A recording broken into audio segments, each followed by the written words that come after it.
Hello, we are live for Mantra Monday. In today's class, we are going to create this painting, which unfortunately my dog got a hold of.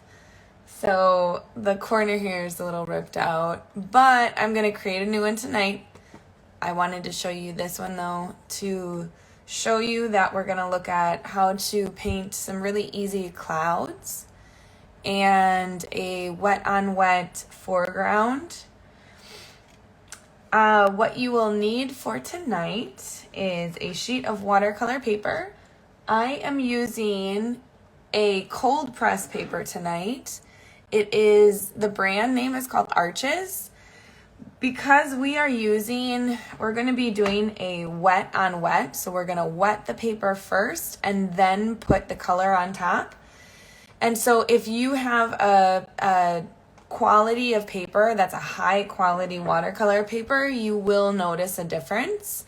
So if you start to get frustrated at all with how your colors are looking tonight, I want you to think about possibly investing in a good pad of watercolor paper. And one that I use for all of my work is called Arches.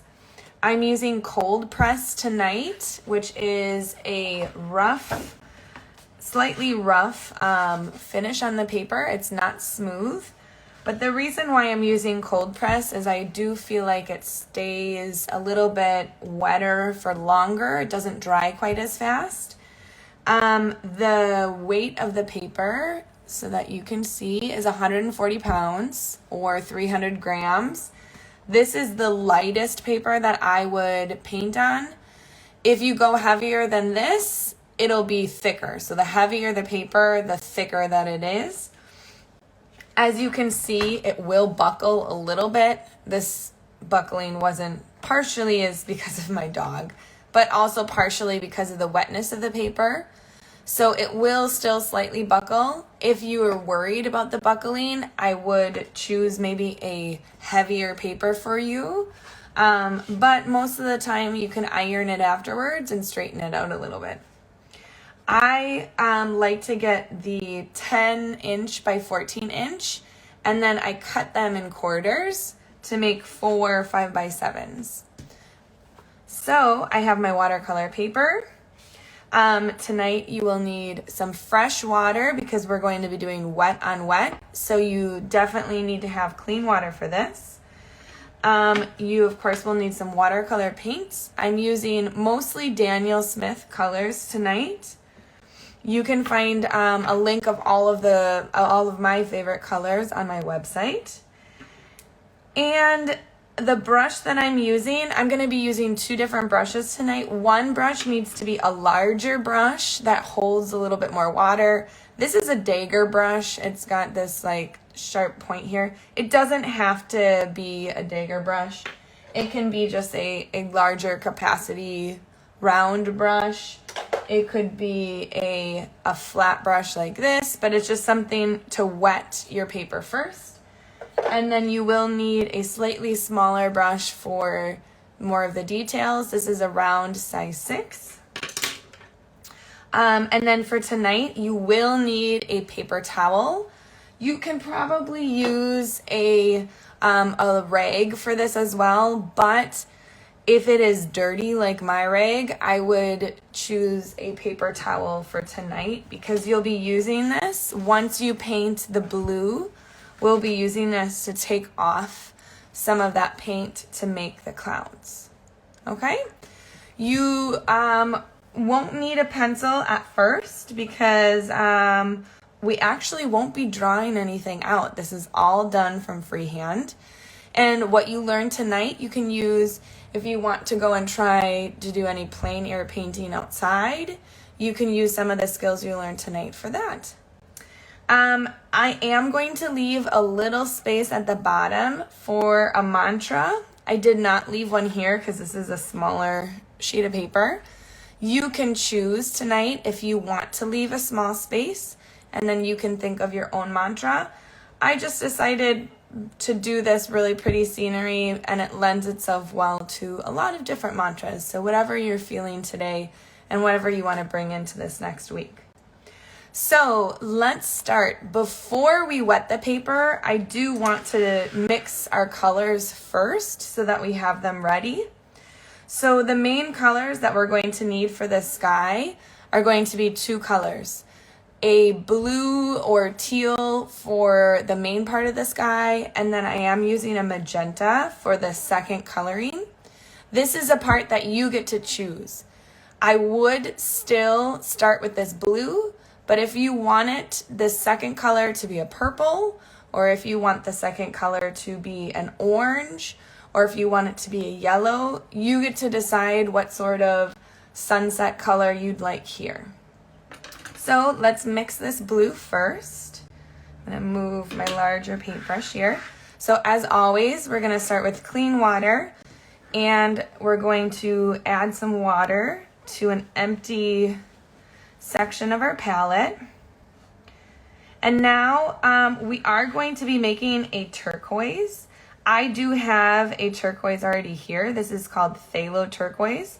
If you do not have a turquoise, you can use blue, which is a phthalo blue, and then add any sort of green. So this is a deep sap green that you can add. Any green will work though, to make your own turquoise. Now, if I were to show you what this turquoise looks like right now, you can see it's quite a vibrant turquoise. And the turquoise that I used for my sunset here is a little bit more dusty. I added a little bit of brown to this sunset so that it's not so vibrant. If you like that look, you can add a little bit of brown as well to yours. So remember, whenever we add brown to any color that we have, it creates this dusty look that just kind of brings down that vibrancy a little bit.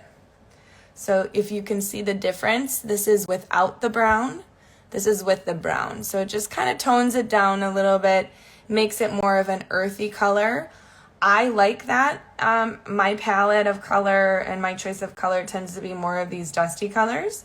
If you want it to be more vibrant though, you definitely can keep it vibrant. All right, so this is going to be the color that I'm going to use for my sky. Although I think I added a little too much brown, so I'm going to add a little bit more turquoise. I definitely don't want it to be too dark and too dusty. All right, I think that's good for me. So I've got my turquoise. Now the next color that I'm using in this sky is this magenta. And I actually don't really need to mix it at all, but I will kind of have it on my palette just to have it ready. So once again, wet a new part of my palette. And this magenta that I'm using is called quinacridone magenta. If you don't have quinacridone magenta, you can use a red, and then you can always add like a yellow to your red, or like if you want to create more of a magenta with this red, I would add a little bit of purple to a red, and that'll create more of like a magenta color. So this magenta I just mixed with a red and purple. Like I said, if you would rather have your sunset be more of like an orange color, so it can blue to orange, you can have it transition from blue to orange. If you want it to transition to yellow, you can have it transition to yellow. Whatever you're feeling for the sky is up to you. The grass and things we will mix later. So we'll start with the sky. So we have both of our colors here ready. I'm just gonna clear off the magenta that I mixed. All right, so for the sky, we are going to need clean water. So this water I just dirtied up with mixing, cleaning my brush off. So that's why I always usually paint with 2 glasses of water, especially if I know that I'm doing wet on wet. Now the concept of wet on wet is that I need to wet the area that I want to work on first. With this sky, I'm going to wet the entire space of the paper, even if I'm going to add the grass down below. I'm still gonna wet down to where the grass is going. I'm not gonna be adding my color down this far, but I still want it wet because otherwise I'm gonna see lines in the background where the grass is. So that's your first tip. Even if you have your foreground being grass, you still want to be having your sky and the area that you wet go completely into that foreground. So I am going to keep, like I said, a little section here. I'm going to keep it open for my mantra, but I'm going to use my brush. If you have tape if you like to have a very clean edge on your painting, you can tape the edge here so that you have a clean edge. I don't mind the edge being a little bit more of a rough edge, so I'm just going to eyeball it here. So as you can see with the sheen here, I do have a little bit of space. So I'm just going to start by wetting my paper. I don't need it to be pooling in any area, but I do need it to be completely wet. So I'm going to take my time to make sure that I have these edges nice and clean, because even though I don't have any paint on it yet, the color is going to extend anywhere the water is. So I do have to make sure that every section of this paper on the inside and to the edges is wet. So I might go over it. You notice that I'm going over these sections a few different times. It's because I want to make sure that this paper is nice and wet and that I didn't accidentally leave any section dry.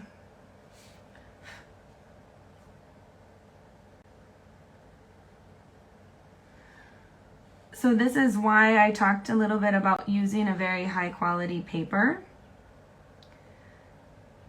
If you are using a paper that isn't 100% cotton, you will notice the difference of drying time.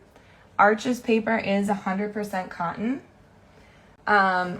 It should say it on your paper here. If your paper is not 100% cotton, it will dry a lot faster. It will not stay as wet. So that's always something to look for when you're trying to find paper. All right, so I've gone over the area that's wet a few times to make sure it stays wet. And now I'm ready for my sky. When we look up at the sky, and tomorrow during the day or even today, you can look out your window, you're always going to notice that at the top of your sky is going to be darker and it's going to get lighter the closer you get to the ground. So when we're painting the sky, we're going to be adding the darkest, most concentrated at the top. So I'm going to go through, I'm going to add my darkest, most concentrated at the top. I'm going to keep on adding color. And now as I move down, now I'm not going to be adding any more color to my brush. I'm just going to continue to kind of fade it out. Once it's about a third way down here, I'm going to clean my brush. And with a clean brush, I'm going to just fade this a little bit more. I'm going to add more darkness to the top here. I don't want this to dry yet.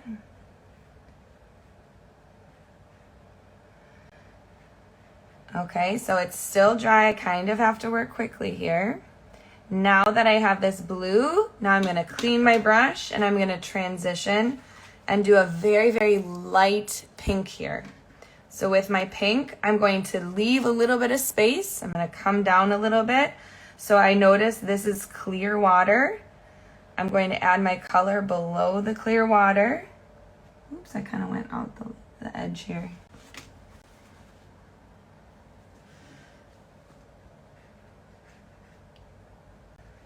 And now I'm going to do the same thing, clean my brush. And now with a clean brush, I am going to blend those edges out. So I'm going to blend this pink up, and I'm going to blend the pink down. This is why we wet the whole section of the paper here, because if we didn't continue wetting the paper all the way down, we will get this hard line at the bottom here. All right, I might add a little bit more of this pink here, just to kind of not have it too dark. All right, now I have to work fairly quickly here for the clouds. I'm gonna take my paper towel, and I'm going to put my finger in the paper towel like this, so it's kind of all around my paper towel. And I'm going to start blotting out my clouds. I'm gonna start here where it's darkest. It has to be still dry, or still, sorry, it has to be still wet. And I'm going to blot out. I'm gonna press hardest on the tops where the clouds are, and towards the bottom, I'm not gonna press as hard.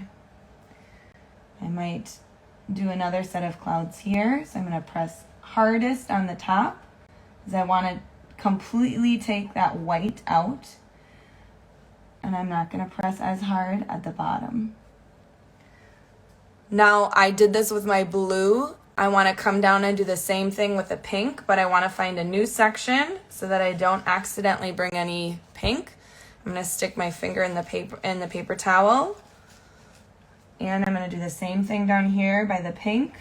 Press down hard at the top of the cloud, and I'm gonna lighten up my touch towards the bottom. Press down hard and lighten. Now we're gonna be adding some more details to these clouds after they dry here, but this is just to pick up any of the section that I want the majority of the clouds to have. Now, if it's hard for you to pick up the paint from the paper, it could be one of two things. One, your paper might have dried too much, or two, the paper quality not being good enough might make this more difficult for you. So if your paper is not looking like mine when you press down and pull up your paint, like I said, my biggest suggestion is to order some really high quality paper and try it again with some higher quality paper. Now you can see here I've got some hard edges starting. So before they kind of set in, I might come back and kind of blend these out a little bit, although I am going to be putting my foreground here, so it's not going to matter all too much. All right, so another suggestion here for any sort of clouds that you're creating, the area here in the sky, once you have that layer down and you've made this gradual transition, do not under any circumstance go back with your brush and touch any section of this now that it's starting to dry. Because the minute that you touch it, you're gonna create a bloom, you're gonna push that color out of the way, and you won't have this nice dark sky here. So be cautious about that, okay? I'm gonna let this dry. Well, actually, I think because this bottom section has to dry enough for the foreground, I can show you a little bit of what we can do to add a few details here. Because I took off a lot of the liquid with my paper towel, I can go back in and add a few of these darker shadows here. I'm going to use this same turquoise that I used for the sky, but I'm just going to water it down a little bit. So I'm going to add a little water to a section of this blue I used for the sky. I don't want it to be quite as dark. If you look outside at the sky right now, if you have clouds outside, you'll notice that these puffy clouds are always the brightest and the hardest lines on the top. And then the underneath, I don't know if I should say always, but every time I look, there's a shadow that runs along the bottom of these clouds. So I'm going to kind of over accentuate that shadow, and I'm going to come through and I'm going to just lightly, I'm not doing a full brush stroke. I'm just kind of dabbing some of this watered down color the sky color that I just watered down. I'm just kind of dabbing it in this underneath section here of the clouds. And I can come down to these clouds as well, and I can do the same thing. If it looks too dark, add a little bit more water. This looks a little dark to me.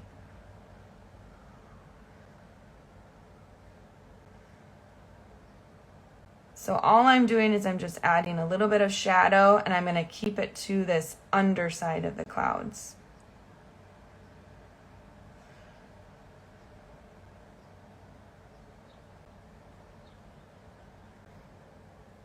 If you liked, though, how your clouds turned out, you don't want to add this. You don't have to. The other thing that I added in my original is I did exchange some of this color here. In order to kind of bring it all together, I added a little bit of the magenta to these upper clouds. So I'm going to do the same thing. I have this watered down magenta, and I might just add a few hints of this magenta to the base of these clouds, just to kind of bring these two together a little bit. It's more something to just make this a little bit more cohesive. If at any point you added any color that you don't like, you can come back with your paper towel and take it out. If it's a little bit too intense of a color for you, once again, if you're using a good high quality paper, lifting color off of your paper is going to be a lot easier. All right, now that I'm done with the sky, I'm going to check on the base here to see if it is dry enough for me to do the foreground. All that I'm looking for is I don't want this sheen on it. So when I move my paper under the light, I don't want it to reflect back at me. So I'm not seeing that reflection. So I know that it's dry enough. Even though it's damp, it is dry enough for me to do this base here.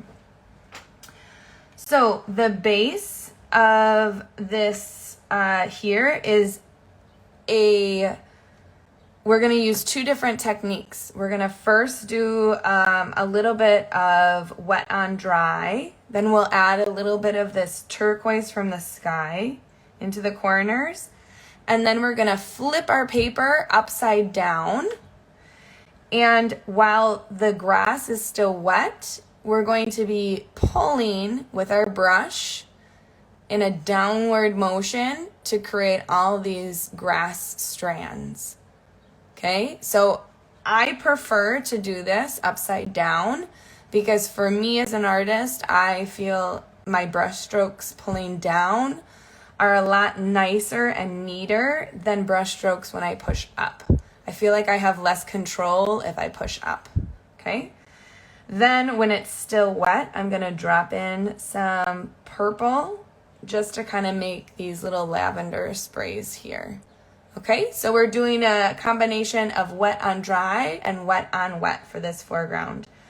The basic shape, I'm going to start with two little hills that are going to be higher on the sides, and they're going to come through to the foreground. So let me mix my color first. I still want to keep these sky colors because I am going to drop some of these colors in to the foreground. So I'm going to add some water to a new section of my palette. And this foreground, I'm going to use an already pre-made color from Daniel Smith called Undersea Green. If you like doing any sort of botanical paintings, Undersea Green I love. It's a granulating color that has green, brown, and a little bit of turquoise in it. So let me show you what it looks like. If you do not have Undersea Green in your palette, you can create something that's similar. Let me just clean this. By using any green that you have. So one of the most common greens is more of like a sap green like this. More of like a yellowish green. For this green, to turn it into an undersea green, I'm going to add a little bit of brown to it. So all I'm looking for is it's not going to be the exact same as the undersea green. I'm going to add a little bit of brown and maybe just a tad bit of blue. And so it's going to be kind of like a brownish green. I just want something that's not too vibrant here because I'm using colors in the sky that aren't very vibrant. So I'm going to dull down all of my colors. Since I dulled down the sky, I also want to dull down the forefront. All right, so with this undersea green or with the whatever green that you have mixed, we're going to start with a wet on dry. So be careful, be cautious of where you're letting your hand sit here so that you're not ruining any of your clouds. I'm gonna start at the base and I'm gonna come up the side a little bit. Remember, on my sides, I'm gonna come in a little bit higher on these sides here.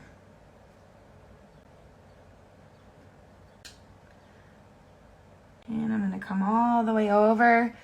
Now make sure to keep working this foreground here. Make sure to keep it wet because we are going to be dropping in more colors. So if you have to go back and re-wet this area, please do. Once again, it's going to be higher on the sides and it's going to come down in the center. I'm going to go over what I already did with water to make sure that it stays wet. And now I'm going to add a little bit more concentrated to the edges here. And I'm also going to drop in a little of the turquoise from the sky into these sides here. And what that's going to do is it's going to help, just like how we added some of this pink to the top here, it's going to help to add a little bit of cohesion. Now before it dries, I'm going to clean my brush, and before this foreground dries, I'm going to dry off my brush, and with the whatever is still here on the paper, I'm going to come through. Actually, I think I need it slightly damp. And I'm going to pull some of these grass upwards with whatever paint is still in this foreground. I can add a little bit more water here. If it's hard to pull, if there's not enough liquid, you can add a little bit more water to the foreground, so that it's a little bit easier to pull.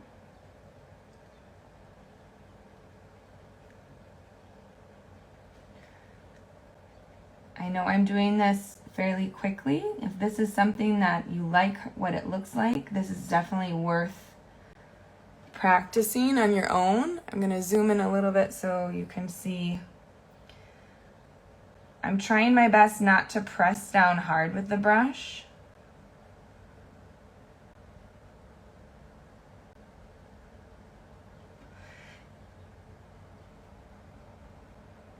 And I'm also trying my best not to have completely straight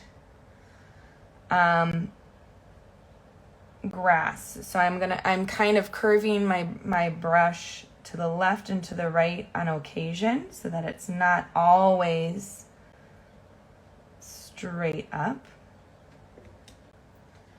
And then I am going to add a little bit of water to this foreground here, just to kind of make it a little bit more light and ethereal.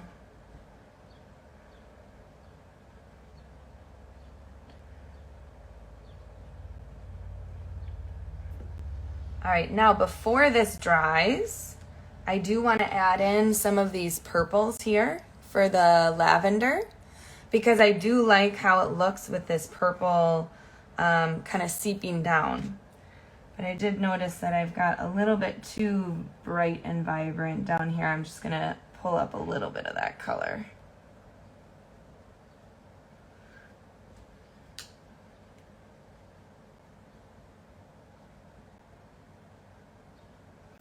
All right, so with the purple here, I am using a purple that's called Carbazole Violet. You can mix your own purple if you would like. It does not have to be this same purple. And I am going to water it down slightly. I don't want it to be crazy intense. And now I'm going to start just dotting, just like how I have in my example here. I'm going to start dotting where the sky is, and then I'm going to keep dotting until I hit the grass. And you can see that it's starting to pull a little bit of the purple into the grass here. If the lavender is looking a little too intense in color, if it's looking a little too dark, add a little bit more water here.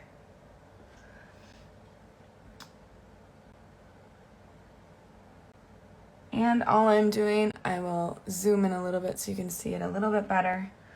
Dotting until I get to this base here. I might dry off my brush if I get a little actually, I really like how that looks. I'm gonna leave that violet that's seeping into the green. And you get to just kind of judge where you want this violet, or lavender, I should say.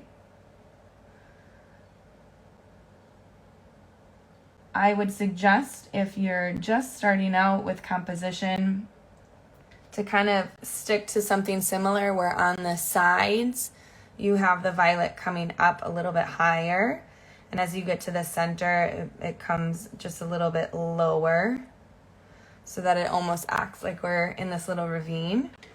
And then I'm going to switch to the other side. I'm going to continue doing the same thing, where I'm going to be dotting this violet until I get to the green of the grass.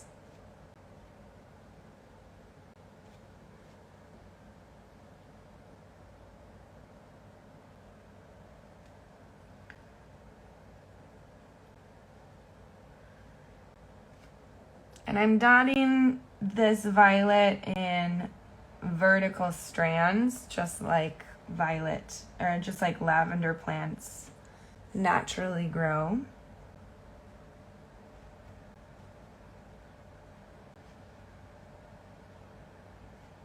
If it gets to be too much purple, dry off your brush and you can lift a little bit of that purple that's seeping down.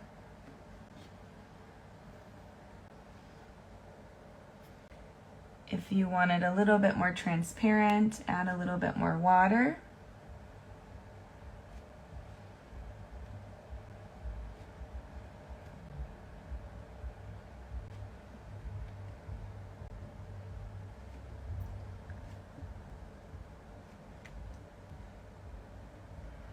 Now this is something that you can do in different colors as well. So say instead of this lavender, maybe you want to do purple, or yellow flowers, you can do the exact same thing, just with yellow. I am going to dry my brush and just try to lift up a little bit of this color. Just kind of play around with it a little bit.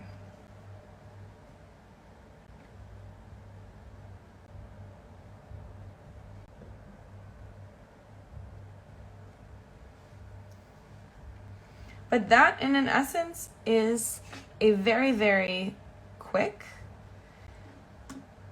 landscape. Now, as you can see here, our sky with the clouds is still drying, and I don't even think I can pull up. Nope, I can't pull up anything anymore. So remember that as you're working on the sky here, you do need to work in sections of this skyline first, making sure that you have a dark enough sky at the top. We graduate and make it a little bit lighter towards the base. You can switch colors here, making sure that this second color that you have is a color that is watered down, so it's not super vibrant. And we want to make sure that we transition it to clear water before we get to our base, so that our foreground isn't going to look too much different with that color behind it. Remember that if you're doing any of these grass techniques, to flip it upside down, to pull your brush down, and you can always create different colors of flowers with this kind of like stippling technique, or whole trees if you'd like as well. So that is a super, super, super simple landscape. I'm hoping to actually, this next week, I would love to get outside and try doing more landscapes like this. So if you happen to get outside and try any more, please tag me in them. I would love to see them. And I'm going to see about a mantra for down here. I don't know, maybe it's something like, get outside, or have you gone outside today, or I don't know. I have to think about my mantra. I want to think about what I want to bring into this week. As you can see, once your lavender starts to dry, you can always go back and add a few darker dots onto your lavender to just kind of make them a little bit more three-dimensional. But other than that, that's it. I hope you enjoyed this very, very quick tutorial. And I will see you next Monday for Mantra Monday. And I'm not sure exactly what we'll come up with next Monday, but I will post it on my Instagram for you to see. I hope you have a great evening, and I'll see you soon. For watching. If you enjoyed this tutorial, please follow me on social media, check out my website, and make sure to subscribe to my YouTube channel.